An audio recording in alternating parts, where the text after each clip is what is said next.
There's no feeling more intense than starting over. If you deleted your homework the day before it was due, as I have, or if you left your wallet at home and you have to go back after spending an hour in the commute. If you won some money at the casino and then put all your winnings on red but it came up black. If you got your best shirt dry cleaned before a wedding and then immediately dropped food on it. If you won an argument with a friend and then later discovered that they just returned to their original view. Starting over is harder than starting up. If you're not ready for that, like if you've already had a bad day, then what you're about to go through might be too much. Feel free to go away and come back. I'll be here.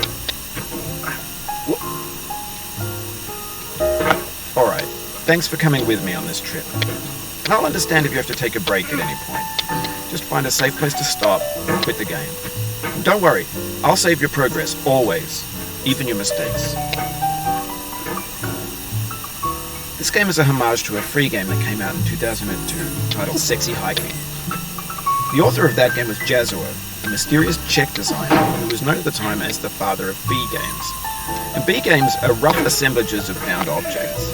Designers slap them together very quickly and they're often too rough and unfriendly to gain much of a following. They're built more for building them than as polished products. In a certain way, Sexy Hiking is the perfect embodiment of a B game. It's built almost entirely out of found and recycled parts, and it's one of the most unusual and unfriendly games of its time. In it, your task is simply to drag yourself up a mountain with a hammer. That act of climbing, in the digital world or in real life, has certain essential properties that give the flavor. And forward progress is guaranteed. Some cliffs are too sheer or too slippery. And the player is constantly, unremittingly in danger of falling and losing everything. Anyway, when you start hiking, you're standing next to this dead tree that blocks the way to the entire rest of the game. It might take you an hour to get over that tree. People never got past it. You prod and you poke at it, exploring your reach and your strength, trying to find a way up and over. And there's a sense of truth in that lack of. Most obstacles in video game worlds are fake. You can be completely confident in your ability to get through them once you have the correct method or just by spending enough time. In that sense, every pixelated obstacle in Sexy Hiking is real. The obstacles in Sexy Hiking are unyielding, and that is uniquely frustrating. But I'm not sure Jazuo intended to make a frustrating game. The frustration is just essential to the act of climbing. It's authentic to the process of building a game about climbing. A funny thing happened to me as I was building this mountain.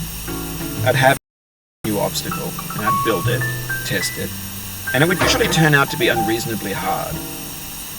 But I couldn't bring myself to make it easier. It already felt like my inability to get past a new obstacle was my fault as a player rather than as a builder.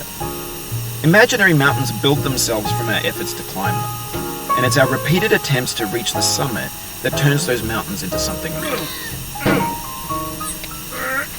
When you're building a video game world, you're building with ideas. And that can be like working with quickset cement. You mold your ideas into a certain shape that can be played with, and in the process of playing with them, they begin to harden and set until they're immutable, like rock. And at that point, you can't change the world, not without breaking it into pieces and starting fresh with new ideas.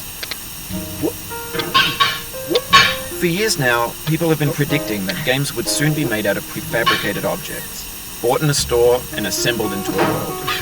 And for the most part, that hasn't happened, because the objects in the stores are trash. I don't mean they look bad or that they're badly made, although a lot of them are. I mean they're trash in the way that food becomes trash as soon as you put it in the sink. Things need to be consumed and used in a certain context, and once the moment is gone, they turn garbage. In the context of technology, those moments pass by in seconds. Over time, we've poured more and more refuse into this vast digital landfill that we call the internet. It now vastly outnumbers and outweighs the things that are fresh and untainted and unused.